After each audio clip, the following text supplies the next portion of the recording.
Il est 20 h, bienvenue dans le journal de RTI 1, bonsoir à tous. Un conseil des ministres s'est tenu aujourd'hui. Au menu, le projet d'intégration ville-port du Grand Abidjan et la présidence de la Côte d'Ivoire au Conseil de sécurité des Nations Unies en tant que membre non permanent à partir du 1er décembre prochain, et ce pour la période 2018-2019. 8 personnes ont perdu la vie dans l'incendie de leur domicile dans la commune de Yopougon. Dans la nuit d'hier, la maison de 3 pièces et tous ses résidents ont été calcinés par les flammes. L'origine du sinistre reste pour l'instant inconnue.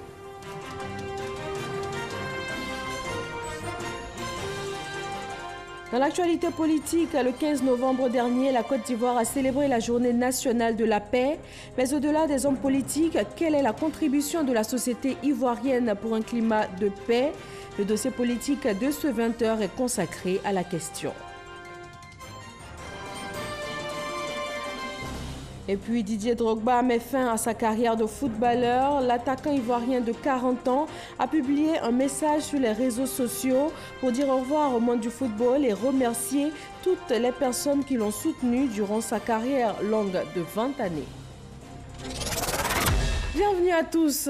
Un conseil des ministres s'est tenu ce jeudi après quelques semaines d'interruption. Au menu, le projet d'intégration ville-port du Grand Abidjan et la présidence de la Côte d'Ivoire au Conseil de sécurité des Nations Unies qui démarre à compter du 1er décembre prochain pour la période 2018-2019. Awa Touré.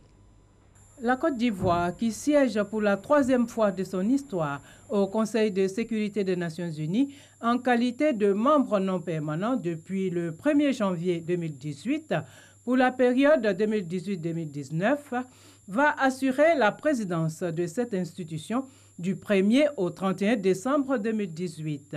C'est l'information majeure de ce Conseil des ministres. La présidence ivoirienne de cet organe des Nations Unies, dont la responsabilité principale est le maintien de la paix et la sécurité internationale, a fait l'objet d'une communication. Cette présidence sera axée sur le partage d'expériences en matière d'opérations de maintien de la paix de l'ONU, ainsi que sur la problématique de la stabilité et du développement économique.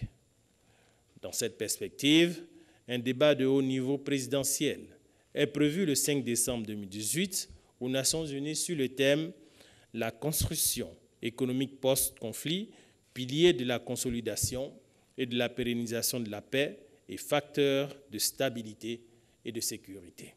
Pour améliorer la gestion urbaine et la fluidité de la circulation dans la ville d'Abidjan, le gouvernement a autorisé la ratification d'un accord en vue du financement d'un projet d'intégration ville-port du Grand Abidjan. Ce projet comprend 5 grandes composantes portant notamment sur l'aménagement urbain, les services et les infrastructures de transport urbain articulés autour de l'amélioration de la gestion urbaine, de l'accessibilité au port et à la mobilité dans l'agglomération du Grand Abidjan. À cela, nous pourrions ajouter plus spécifiquement l'autoroute de contournement d'Abidjan, la Y4, le réaménagement de l'échangeur d'Akwaba et la modernisation du niveau d'adressage des rues en Abidjan. Le porte-parole du gouvernement s'est par ailleurs prononcé sur la question relative au plan de redressement du groupe Fraternité Matin. Depuis plus de 10 ans, la Société nationale nouvelle de presse et d'édition, la SNEPSI Fraternité Matin, subit des contre-coups en termes d'organisation des difficultés d'ordre opérationnel et financier. Donc il était important que l'État de Côte d'Ivoire prenne des dispositions à cet effet, pour éviter que cette structure se trouve en situation de faillite. Une telle mesure, quand elle est prise, c'est sur des critères objectifs. Et bien sûr, tous les uns et les autres qui se retrouvent dans cette situation bénéficieront des différents traitements d'accompagnement qu'exige une situation de licenciement économique. Donc on a besoin de faire de la réduction pour se reprojeter davantage. Et aujourd'hui, vous conviendrez avec moi que l'ATI se porte mieux après son plan de restructuration. Vous conviendrez avec moi que la Poste de Côte d'Ivoire se porte mieux après son plan de restructuration. Et bien sûr, même dans le privé, des initiatives pareilles existent. Donc ce n'est pas nouveau en la matière. Il faut juste que les personnes qui sont impactées par ces mesures soient accompagnées de façon digne. Et puis le Conseil des ministres a décidé de la création d'une commission nationale de développement de la société de l'information, la CNDSI. Sa mission, orienter et conseiller le gouvernement dans la conduite des actions et des projets en matière de développement de l'économie numérique. Dans la commune de Yopougon, l'hypermarché Cosmos a été officiellement inauguré par le Premier ministre Amadou Gon Coulibaly ce jeudi. C'est le premier centre commercial d'un tel standing dans la commune. Il a fallu 2 années de travaux ininterrompus pour sortir de terre ce joyau architectural. Il est bâti sur une superficie de 3 hectares pour un investissement de 18 milliards de francs CFA. Ce centre accueille une 60aine d'enseignes commerciales locales et internationales. Plus de 2500 emplois directs et indirects ont été créés. Le Premier ministre est revenu sur le dynamisme que connaît le secteur de la grande distribution en Côte d'Ivoire. Encore un drame dû au feu dans le district d'Abidjan. 8 personnes de la même famille ont perdu la vie dans l'incendie de leur domicile dans la commune de Yopougon. Dans la nuit d'hier, la maison de 3 pièces a été entièrement consumée par les flammes. L'origine du sinistre reste encore inconnue. Kolo Coulibaly.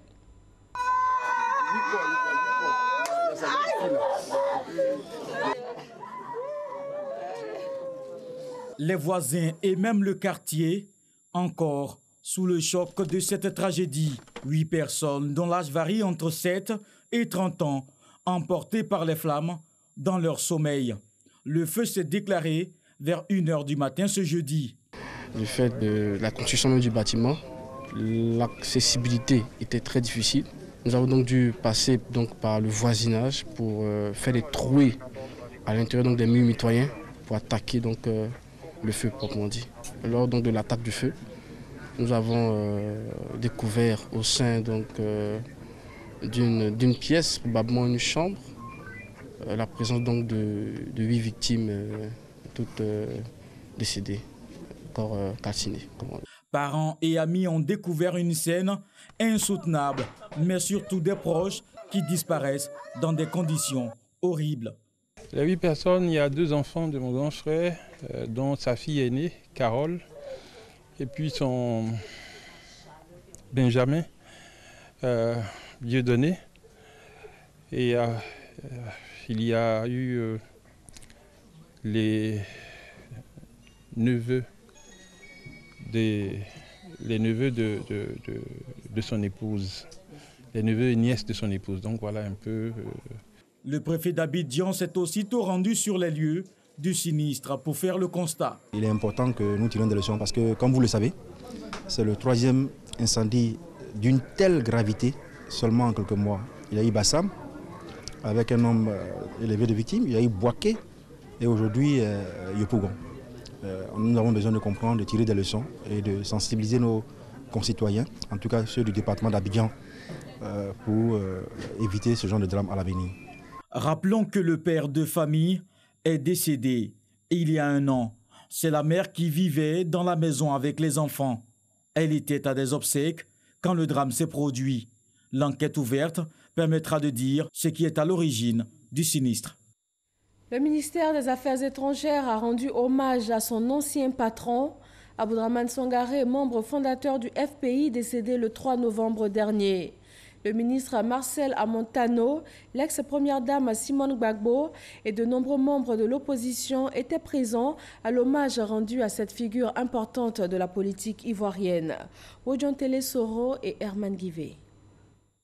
Visage fermé pour certains, regard profond pour d'autres, ils étaient tous là, les membres de la famille politique et biologique d'Aboudraman Sangaré, venus honorer sa mémoire à la faveur de la cérémonie d'hommage et de prière organisée par le ministère des Affaires étrangères.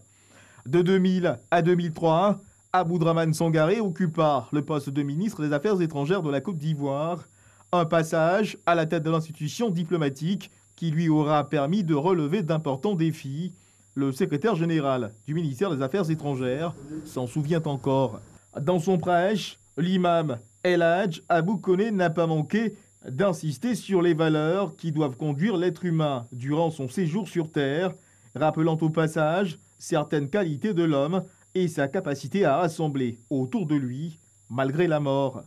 Ses proches collaborateurs, ceux qui pendant longtemps ont partagé son quotidien, témoignent de lui. C'était un homme grand, un homme bien, un homme digne, un homme courageux. Mais j'en dirai plus long au moment de nos funérailles à Kigali. Je crois qu'il méritait cet hommage. Je pense que c'est l'hommage, il le méritait, l'hommage de la nation. Nous sommes tous des frères et nous partirons tous un jour dans la maison du Père. Donc pourquoi ne pas s'entendre ici? Le Senghor a été pour moi plus qu'un camarade, plus qu'un frère. Il a été pratiquement un père. Parce que dans les partis, vous savez, quand on est dans un parti politique, il y a beaucoup de choses qui se passent. Il a toujours été là pour protéger. Il m'a toujours protégé. Et c'est cette image que je garde de lui. Né le 9 mars 1946 à Mbayakro, Aboudraman Sangaré sera inhumé le 1er décembre 2018 au cimetière de Williamsville. Le 15 novembre dernier, la Côte d'Ivoire a célébré la Journée nationale de la paix. Une date symbolique pour rappeler le rôle aussi bien individuel que collectif dans la consolidation de la paix et de la cohésion sociale. Au-delà des hommes politiques, la société ivoirienne a donc bien un rôle à jouer pour un climat de paix dans le pays. Mais quel est-il? La société ivoirienne arrive-t-elle à occuper cette place qui est la sienne? Le dossier politique de ce 20h est consacré à la question et il est signé Herman Guivet.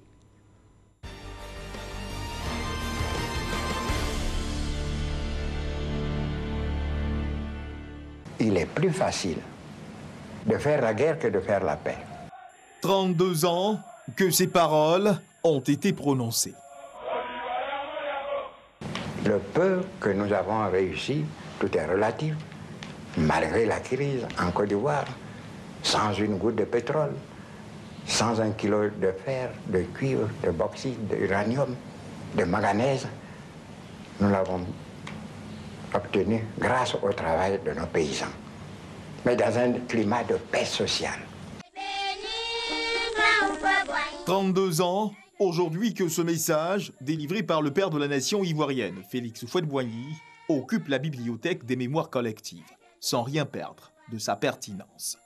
La paix, cet héritage légué à la Côte d'Ivoire par les pionniers de son développement, aura pourtant souffert, à certains moments, avant de sortir progressivement la tête de l'eau. Comment chaque Ivoirien peut, à son niveau, contribuer à la sauvegarder? Voici la question qui aura guidé nos réflexions. Égrener comme un chapelet les versions de différents acteurs de la société ivoirienne pour permettre au pays de conserver jalousement cet héritage.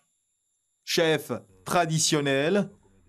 Après tout ce qui s'est passé, nous devons préserver la paix, n'est-ce pas, comme nos yeux, et faire un effort pour que chaque jour la paix soit consolidée. Guide religieux. Nous ne nous battons pas. La guerre, c'est pas bien. C'est le message des religieux. Et je voudrais par là remercier tous les chefs religieux qui ont accepté d'être ensemble. Notre attitude, c'est de rester fidèles en tant que musulmans à cette fraternité humaine, de telle sorte que les sources de conflits vont apparaître. À nous de tout faire pour les contenir, les éliminer et chercher dans l'abondance divine, être sûr que le malheur de quelqu'un n'est pas la condition de mon bonheur.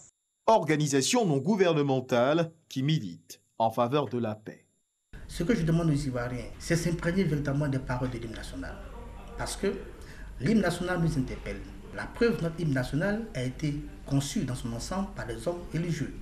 Donc il faudrait que sincèrement, que les Ivoiriens s'en prennent et comprennent, lisent l'hymne national et qu'ils utilisent l'hymne national comme leur boussole. Pour aider à panser les blessures des crises survenues en Côte d'Ivoire et à consolider le climat de paix, le soutien du gouvernement aux victimes et familles endeuillées. De multiples actions engagées en faveur du retour des exilés. Le dialogue étant le pilier, nous avons initié plusieurs actions. Dialogue intercommunautaire, ça veut dire le dialogue entre les communautés, dans la même communauté ou entre les communautés. Le gouvernement a beaucoup dialogué au plan politique avec nos leaders, avec nos frères et sœurs qui étaient partis.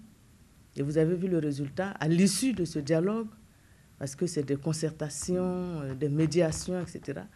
Et donc, beaucoup ont transcendé leur douleur, ils ont pensé à la Côte d'Ivoire et ont accepté de venir, de rentrer pour venir contribuer à la construction de la nation. Et pour cela, plus de 96% sont rentrés. Il y avait 326 000, je crois, Ivoiriens qui étaient à l'extérieur, mais aujourd'hui, la plupart sont rentrés. Une assistance qui n'aurait pu se faire sans le soutien de partenaires engagés aux côtés de la Côte d'Ivoire. Et justement, pour apprécier le fil de ce soutien, nous avons rendez-vous avec Babacar Cissé. Il est le coordonnateur résident du programme des Nations Unies dans le pays. L'homme combine une vaste expérience des questions de développement, de coordination humanitaire, de prévention de conflits, de consolidation de la paix et de coordination humanitaire interagences, tant au niveau stratégique qu'opérationnel. Je pense que l'atout du ministre et de son équipe, c'est qu'ils ont posé le doigt sur les difficultés, notamment à l'écoute des communautés. Parce qu'en fait, quand on se déplace dans le pays et qu'on parle aux populations au niveau local, elles aspirent toutes à la paix. Mais je reviens encore une fois au dialogue. Le dialogue me paraît essentiel dans ce processus. Il faut le poursuivre, il faut le consolider, aller dans toutes les zones où on a eu des tensions, où il y a encore des difficultés, mettre les populations autour d'une table, réfléchir ensemble sur donc, les causes des tensions et éventuellement les solutions à leur apporter et le type d'accompagnement qu'il faut mettre en place. Des actions initiées par le gouvernement ivoirien qui auront permis à la ministre Koné Mariatou d'être distinguée par les Nations Unies le 21 septembre dernier pour son action en faveur de la paix et de la cohésion sociale. Avec elle, 12 personnalités à travers le monde. C'est la première fois qu'un citoyen ivoirien reçoit une telle reconnaissance. Des acteurs de la société civile ivoirienne, également porteurs de propositions concrètes à l'endroit des politiques. Comment consolider le climat de paix en Côte d'Ivoire? Le citoyen lambda s'exprime. Je voudrais que les hommes politiques se retrouvent, se parlent pour que nous autres populations, nous puissions vivre dans un climat de paix absolue. Je lance un appel à tout le monde, aux politiques, de mettre bas la terre pour que, au sortir de ces élections qui vont venir, il y ait un président qui dirige la Côte d'Ivoire et nous voulons vivre en paix en Côte d'Ivoire. Se pardonner, oublier peut-être ce qui s'est passé qui a pu nous fragiliser, parce que on va dire sans la paix on ne peut rien faire. 32 ans que les paroles d'Houphouët-Boigny ont été prononcées et comme s'il s'était passé le mot, chacun des interviewés préconise l'option du dialogue entre tous les fils et filles de la Côte d'Ivoire pour éradiquer toute germe de mésentente. Le dialogue, l'arme des forts, comme le disait Félix Houphouët-Boigny.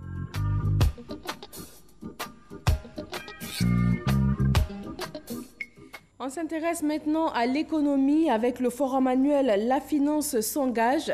Cette 3e édition vise à faire un état des lieux des 2 dernières éditions et rechercher les solutions aux contraintes de l'écosystème financier en Côte d'Ivoire. Surtout que les petites et moyennes entreprises sont au cœur de la croissance économique. Le ministre du Commerce, de l'Industrie et de la Promotion des PME s'est réjoui de la contribution de cet outil à la bonne santé des PME de Côte d'Ivoire. Pierre Laporte, directeur des opérations de la Banque mondiale, lui a fait 2 propositions pour une meilleure exploitation de cette plateforme, à savoir renforcer la communication Banque mondiale et institutions financières et veiller à la communication des produits de façon adéquate à la population afin qu'elle sache ce qui est disponible. Une autre rencontre internationale nous conduit cette fois à Marrakech, au Maroc, le sommet pour la promotion des villes et communes. Les moyens utilisés par ce sommet des Africités restent les politiques de décentralisation. La 8e édition a ouvert ses portes hier mercredi. Les pays africains y prônent la coopération sud-sud. Issaïo. Après 2009, la ville de Marrakech, au Maroc, accueille pour la 2e fois le sommet des Africités. À travers ce 8e sommet des Africités, les élus locaux ont 5 jours pour penser le futur de l'Afrique en matière de décentralisation et de développement des villes.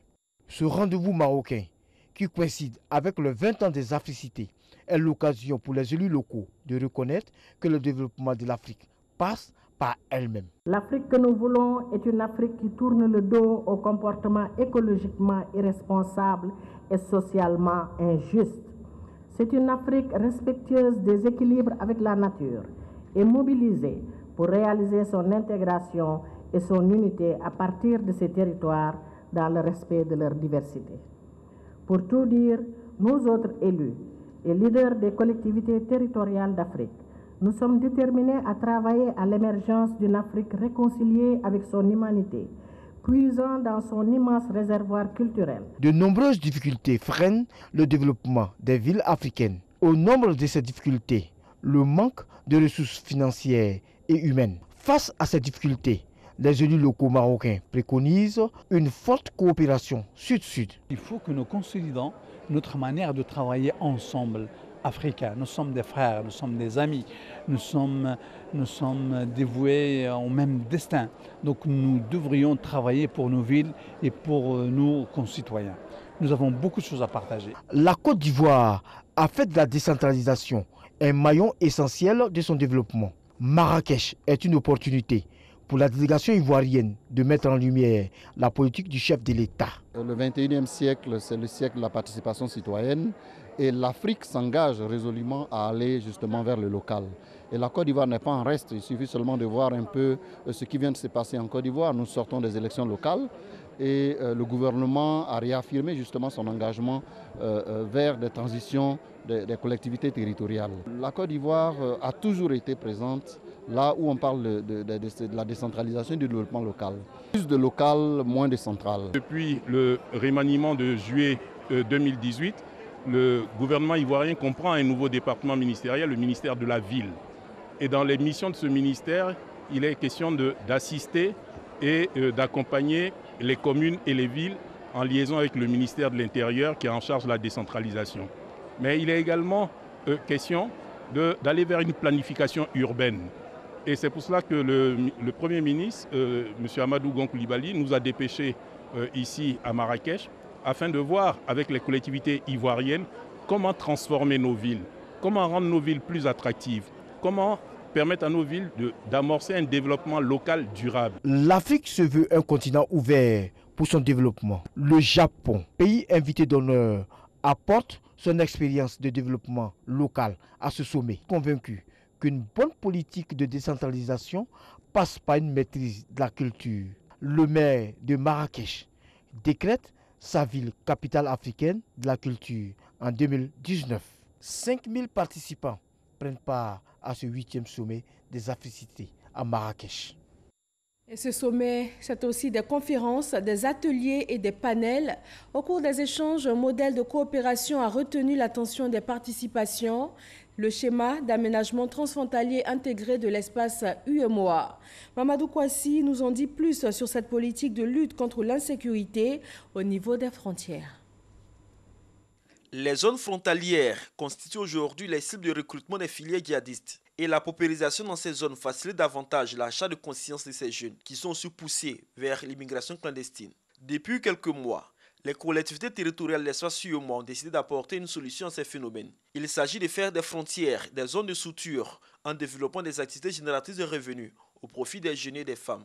Tout ceci a appuyé de la réalisation de projets de développement communautaire. C'est le cas au niveau de plusieurs pays de l'espace UEMOA. Cette politique, dénommée le schéma d'aménagement transfrontalier intégré du Conseil des collectivités territoriales de l'espace UEMOA, CCT, fait école à la 8e édition du sommet des Africités. Donc le premier enjeu, c'est d'amener les populations à comprendre, c'est vrai, la frontière existe, mais qu'en réalité, c'est le même peuple et que la collaboration, la cohésion sociale devrait en tout cas pouvoir exister.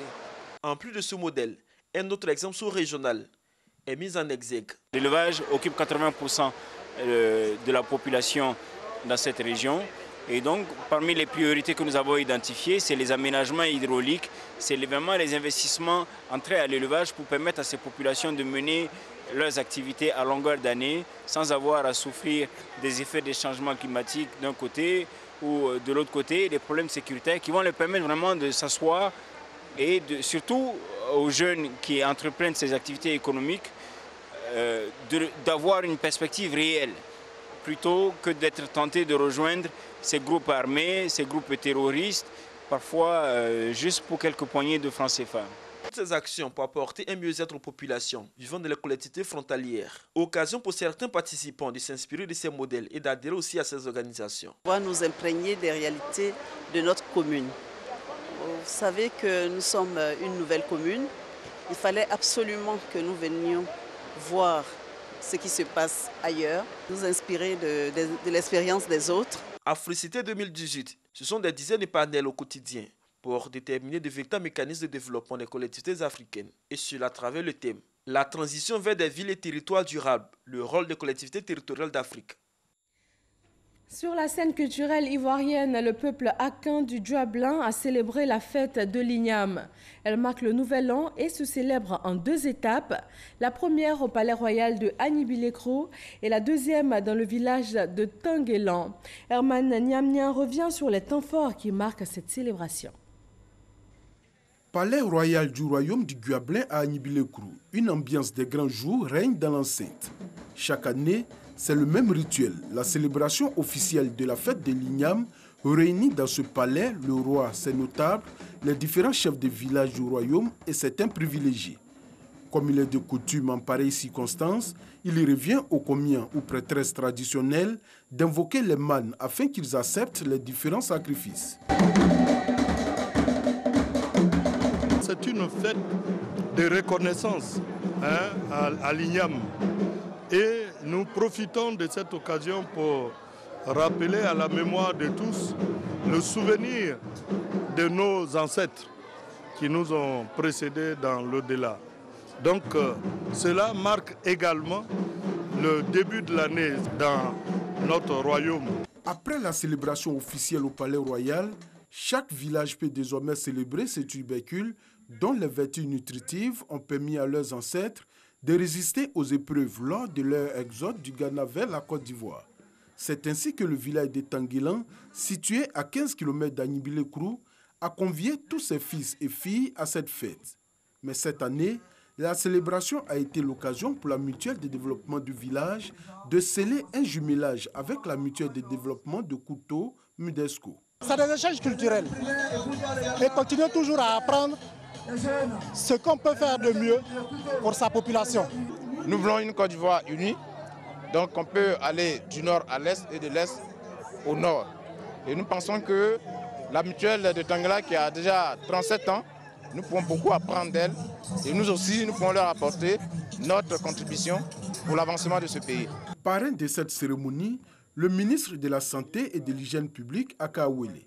Il a exhorté les deux mutuelles à œuvrer au renforcement des deux cultures au profit des populations. Si on remonte un peu dans l'histoire des collectivités territoriales, on se souvient que Bondiali, qui est le chef-lieu de la région de Bagoué, Bondiali est jumelé à Bonois. Cela donc nous permet de dire que finalement la Côte d'Ivoire s'inscrit aujourd'hui dans la solidarité. Vieille de plus de 30 ans, la mutuelle de développement économique et social de Tanguelan Mudest, qui veut contribuer fortement au développement du village, a déjà établi plusieurs jumelages avec d'autres mutuelles du pays.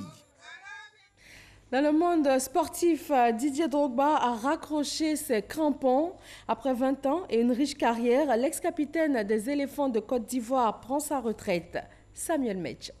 Longtemps annoncé, mais pas confirmé par le concerné, la retraite de Didier Drogba faisait déjà grand bruit au sein de la planète football. C'est finalement ce mercredi que l'ancien international ivoirien a confirmé, via un message laissé sur les réseaux sociaux de son compte Twitter, qu'il mettait un terme à sa carrière à 40 ans, après avoir disputé une dernière saison sous le maillot de Phoenix en 2e division américaine. Il s'est exprimé en ces termes. J'aimerais remercier tous les joueurs, coachs, équipes et supporters que j'ai rencontrés et qui ont fait de cette carrière un moment très spécial. Un grand merci du fond du cœur à ma famille, mon équipe personnelle, de m'avoir soutenu durant toute ma carrière dans les bons comme les mauvais moments, a-t-il poursuivi.